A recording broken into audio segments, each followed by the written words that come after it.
bahwasanya Indonesia, bahwasanya Nusantara itu dimasuki agama Islam, atau agama Islam itu tersebar di Pulau Jawa. Niku yang bawa itu siapa, Bu? Yang menyebarkan agama Islam di Nusantara itu siapa, Bu? Wali Songo. Tahunnya tahun pinten, Gus? Tahun pinten. Nggih, secara umum abad 13-14 nggih. Nah, namun di sini saya akan menceritakan bahwasanya Islam sampai ke bumi Nusantara itu ternyata di abad-abad awal, di abad-abad kedua Hijriah. Lah kok bisa, dari mana ini? Terus Wali Songo itu asalnya dari mana? Apakah langsung dari Arab? Apakah Wali Songo itu langsung datangnya dari Hadramaut? Apakah dari Yaman? Ataukah dari India? Ataukah dari Pakistan? Ataukah dari Cina? Atau mana ini, Bu? Wali Songo itu saking pundi, Bu? Mesir? Waduh, saking Mesir.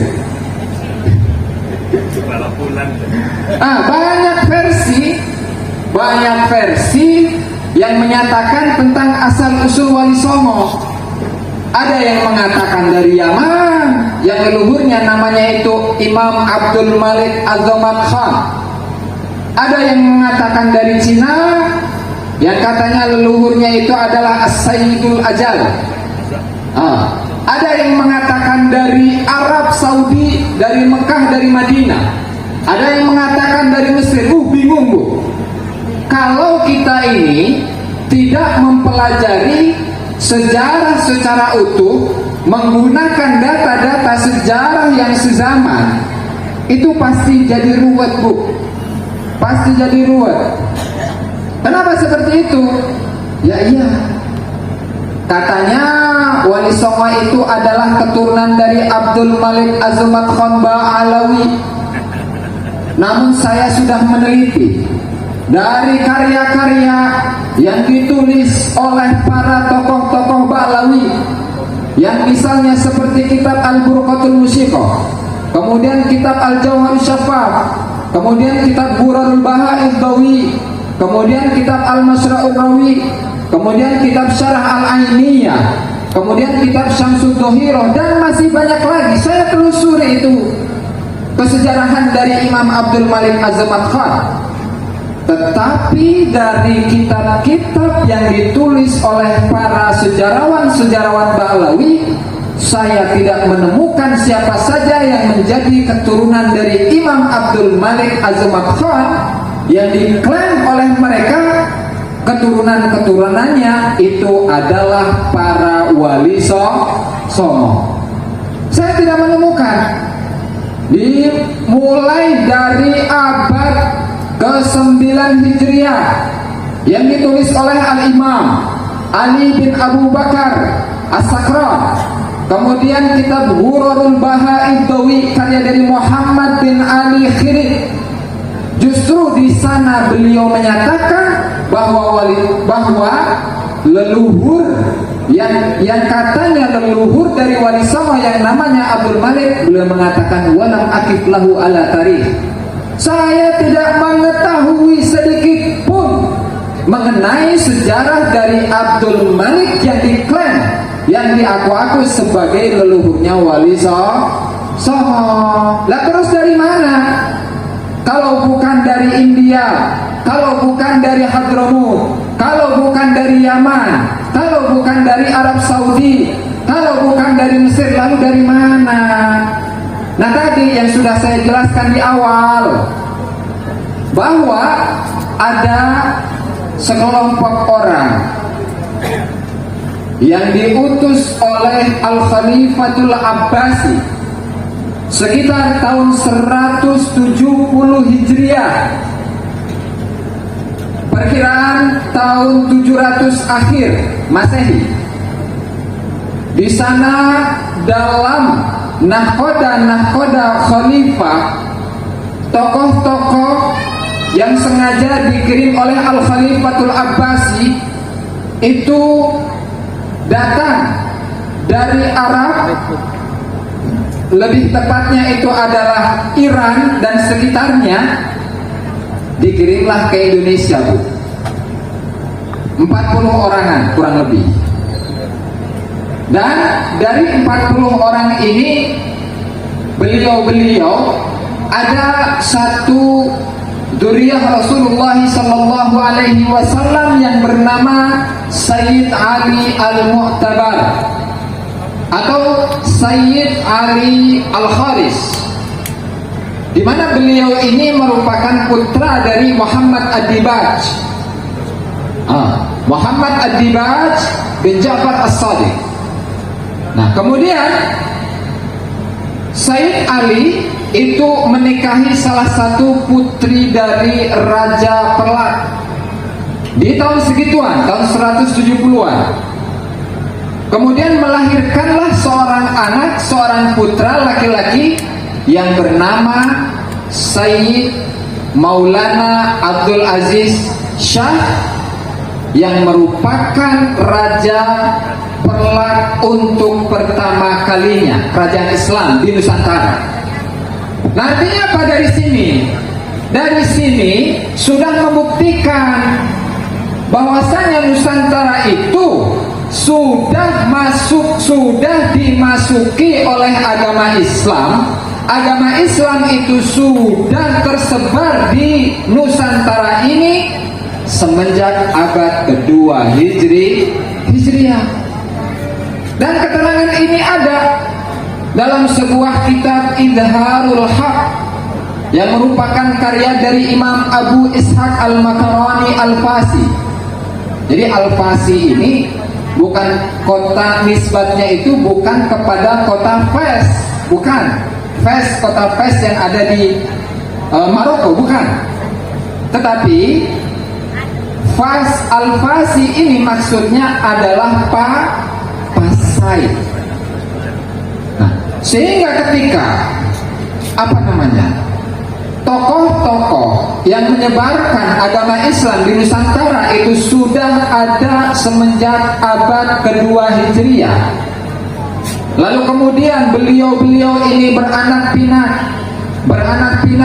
menurunkan keturunan-keturunan, para raja, para orang-orang yang terhormat, kemudian menurunkan Al-Malikus Saleh, kemudian menurunkan Al-Malikus Zahir, kemudian menurunkan Raja atau Al-Malik Zainal Abidin atau yang dikenal dengan Malik Ibrahim.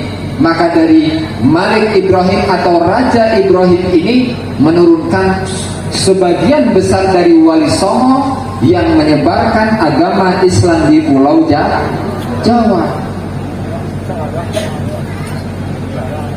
Ngerti apa buatan, Bu? Bu, ngertas apa buatan? Disabet dipahami apa buatan, Bu? Ngantuk apa buatan, Bu? Nah, ngantuk kok kula nggih sami-sami ngantuk mungkin, Bu. Kula langsung mantuk saking iki. Masya Allah, jadi itulah rangkaian dari kesejarahan Wali Songo yang ditelusuri oleh sahabat-sahabat yang memang mendalami kesejarahan Wali Songo. Masya Allah, kita punya teman yang ada di Jawa Timur menelusuri Wali Songo, kesejarahan Wali Songo.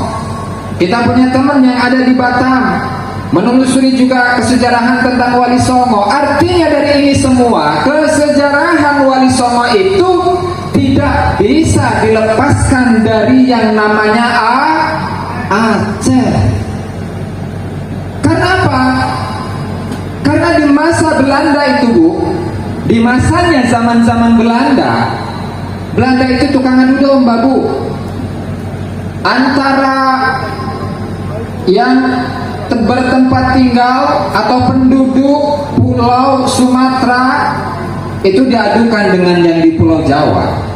Antara yang di Pulau Jawa diadu domba dengan yang ada di Pulau Madura, diadukan dengan Kalimantan, diadukan dengan Sulawesi, diadukan dengan kepulauan-kepulauan yang lain, sehingga ketika upaya untuk memecah belah umat dari kalangan Belanda ini sukses, maka kesejarahan dari bangsa Indonesia ini akan lenyap. Ketika kita itu tidak tahu tentang kesejarahan dari Nusantara ini, maka kita tidak memiliki harga diri, Bu.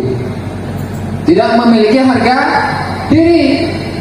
Kenapa? Karena ada gerakan-gerakan. Ada gerakan-gerakan yang sengaja untuk membelokkan kesejarahan-kesejarahan kita di masa lalu, bahwa yang mempunyai jasa terbesar itu adalah kelompok mereka, Bu. Kelompok mereka yang membuat bendera merah putih itu mereka, yang mencanangkan, yang memberikan masukan atas berdirinya NU itu mereka, yang menentukan hari kemerdekaan bangsa Indonesia itu mereka juga. Lalu leluhur-leluhur kita, mbah buyut kita itu ngapain, Bu? Mbah buyut kita, nenek moyang kita itu ngapain kalau semuanya itu diambil oleh mereka, Bu? Yang melawan Belanda katanya mereka. Padahal itu di Banten dan juga di daerah-daerah yang lain, di Banten, di Bekasi, kemudian di Ponegoro, kemudian pemberontakan yang dilakukan oleh masyarakat bangsa Nusantara ini itu dimotori oleh mereka, para duriah, para keturunan Wali Songo, baik itu yang dari jalur laki-laki atau dari jalur perempuan. Nah itu, Bu, khusus untuk yang di wilayah Banten pada kejadian 1888 itu ada yang namanya Geger Cilegon.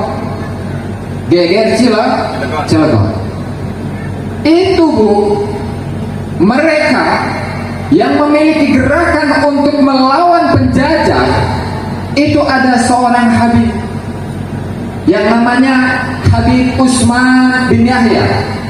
Datanya lengkap, pengakuan, penulisan, baik itu dari Selat Horgronya, teman akrabnya Habib Usman bin Yahya, ataupun dari penulis-penulis yang lain. Bukti surat-surat itu pun ada, di mana Habib Usman bin Yahya ini memberikan fatwa bahwa siapapun mereka yang melawan kepada Belanda, maka mereka ini masuk dalam kategori orang-orang yang mendapatkan tipu daya dari setan.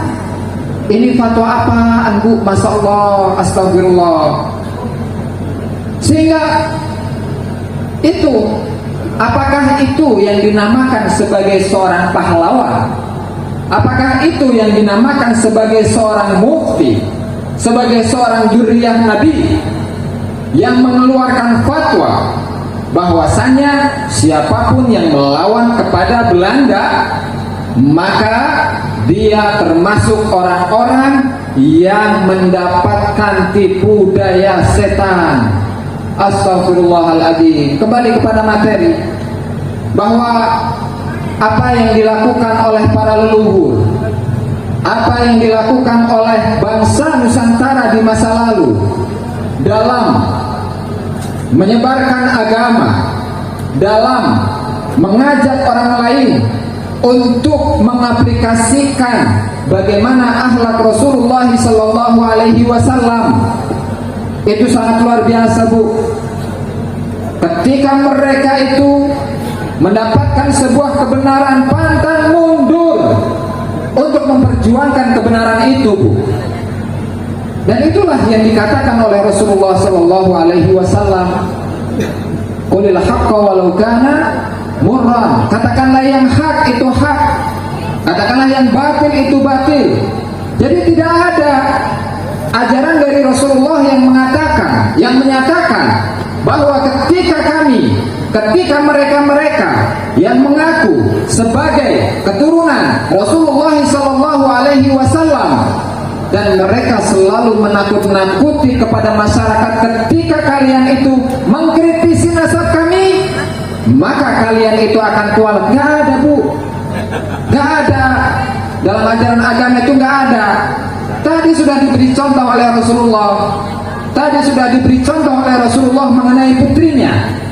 Bagaimana kita tidak melihat bagaimana kasih sayangnya Rasulullah sallallahu alaihi wasallam kepada Siti Fatimah Zahra, yang mana Rasulullah mewanti-wanti kepada putri beliau Siti Fatimah Zahra, ya Fatimah, wahai Fatimah, ya binti, wahai anakku, angkidhi nafsaki minan nar, selamatkanlah dirimu dari api neraka. Selamatkanlah dirimu dari api neraka. Selamatkanlah dirimu dari api neraka. Ini yang diajak bicara oleh Rasulullah itu putrinya sendiri, Bu.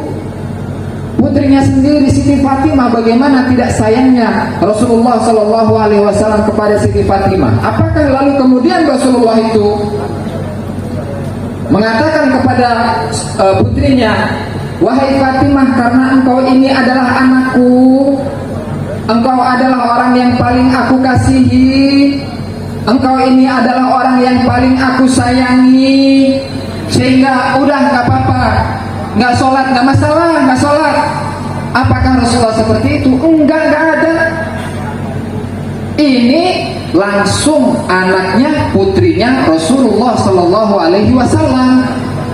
Putrinya Rasulullah, kita bayangkan putri Rasulullah, darah daging Rasulullah, seperti itu kan oleh Rasulullah Sallallahu Alaihi Wasallam. Maka mereka siapa mereka itu, Bu? Yang ngaku-ngaku sebagai anak cucu Rasulullah, siapa, Bu? Lawi. Siapa, Bu? Habib. Siapa? Habib. Bukan saya yang ngomong ya? Saya yang ngomong. Oh ya, siapa? Ketika apapun itu, baik mereka itu menjadi ahli maksiat, baik itu mereka mabok-mabokan, tidak sholat, tidak zakat, kemudian mereka pun juga menyatakan, barang siapa yang menyatakan dari orang-orang selain golongan mereka yang memiliki ilmu tidak boleh sama dengan kami, tidak boleh merasa bahwa dirinya sama dengan kami, maka statement, maka pendapat, maka ucapan yang seperti itu adalah salah.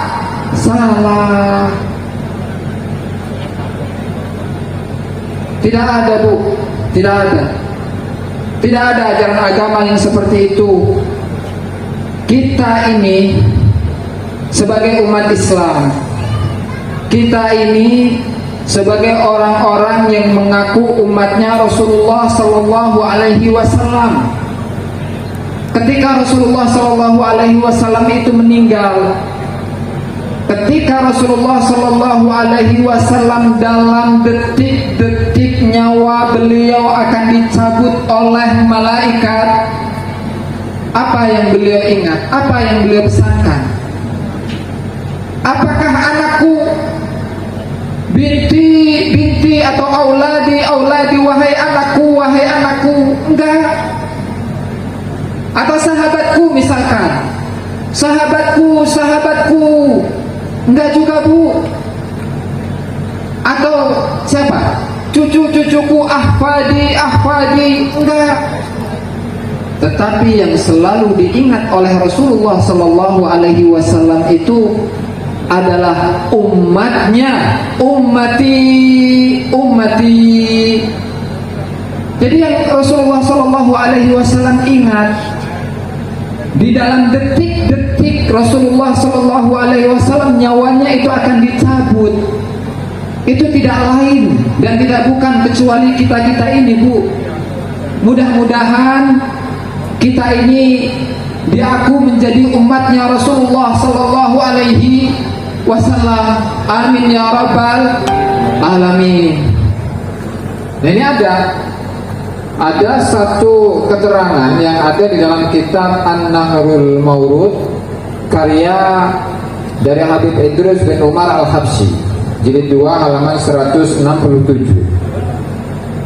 di mana di sana beliau Habib Idrus bin Umar Al-Habsyi mengatakan yang bagi liman ajaza an ziyarati ba'dil anbiya ba'dil auliya, seyogianya sepantasnya bagi seseorang yang tidak bisa untuk berziarah kepada sebagian wali, bal wal anbiya, bahkan bagi seseorang yang tidak bisa untuk menziarahi sebagian para nabi, an yashakhisa dariha dzalikan nabi awil wali suratan hissiyah, dia boleh untuk membentuk, untuk membuat satu hal, satu benda yang menjadi satu ciri bahwa itu adalah kuburan nabi, bahwa itu adalah kuburan wali.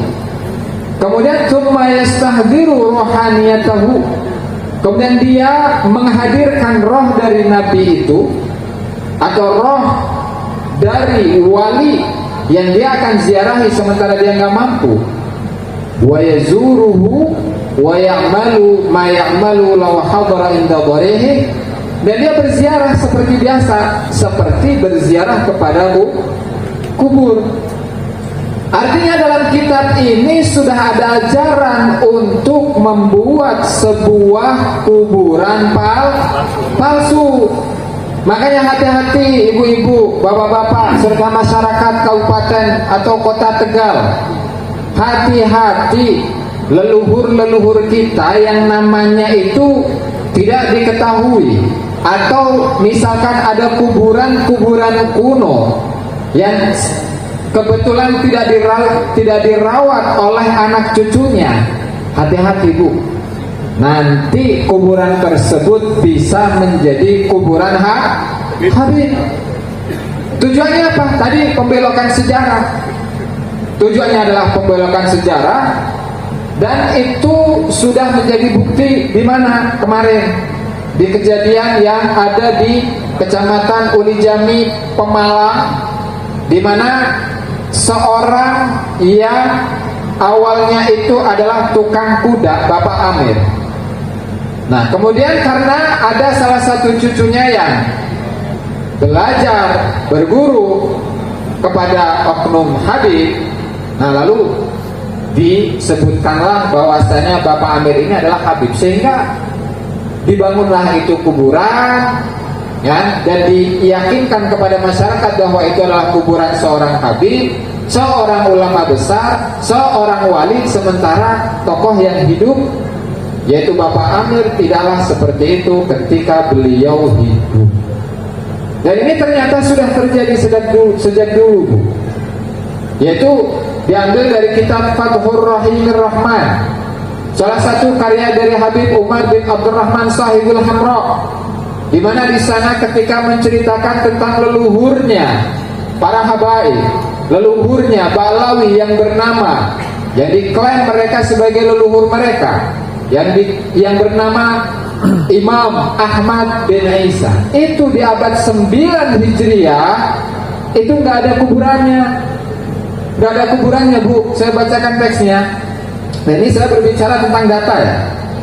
Di mana di sana wadufina bi syibiha wa lam yu'rafil ana maudhi'u qabrihi. Dan Ahmad bin Isa yang diklaim sebagai leluhur para habaib itu makamnya sekarang nggak diketahui. Tetapi diziarahi oleh Syekh Abdullah bin Abu Bakar Al-Idrus, kemudian Syekh Abdurrahman As-Saqaf. Nah, ternyata setelah setelah itu di masa-masa berikutnya ada Habib tadi menceritakan kultu warwaihul unsi fi arjaihi faiha, dan aroma-aroma yang wangi itu semerbak di sekeliling desa Husaisah. Kemudian yus'iru anna fihi ruhan zakiyatan salihah, yang di situ menunjukkan bahwa dalam tempat yang tadi tidak jelas posisi dan lokasi kuburannya itu tidak jelas, di situ menunjukkan bahwa di sana ada roh yang suci yang dikuburkan di sana. Artinya apa? Artinya cara untuk mengetahui atau cara untuk menentukan bahwa yang dimakamkan di situ adalah Imam Ahmad bin Isa itu adalah melalui ronsen kuburan. Jadi sudah ada dari zaman dulu, Bu. Sehingga sekarang itu hanya menjadi generasi penerus itu saja. Nah, itu barangkali yang dapat saya sampaikan dalam kesempatan kali ini. Mudah-mudahan apa yang kita kaji pada malam hari ini membawa manfaat, memberikan pencerahan untuk kita semua, dan menjadi pembelajaran untuk kita dan generasi-generasi selanjutnya. Amin ya rabbal alamin. Sebelum saya tutup, saya terbiasa untuk mendoakan umat Islam, Bu. Jadi jangan dikira kelompok Kiai Haji Imaduddin Usman Al-Bantami serta para peneliti-penelitinya, yang diantaranya adalah saya, itu menyebarkan kesimpulan penelitian yang disampaikan oleh Kiai Haji Imaduddin dan kawan-kawan itu berdasarkan atas kebencian, bukan. Kami berbicara atas data. Kami menyatakan bahwasannya para habaib Balawi itu tidak bersambung kepada Rasulullah Shallallahu Alaihi Wasallam itu atas data, bukan atas dasar kebencian.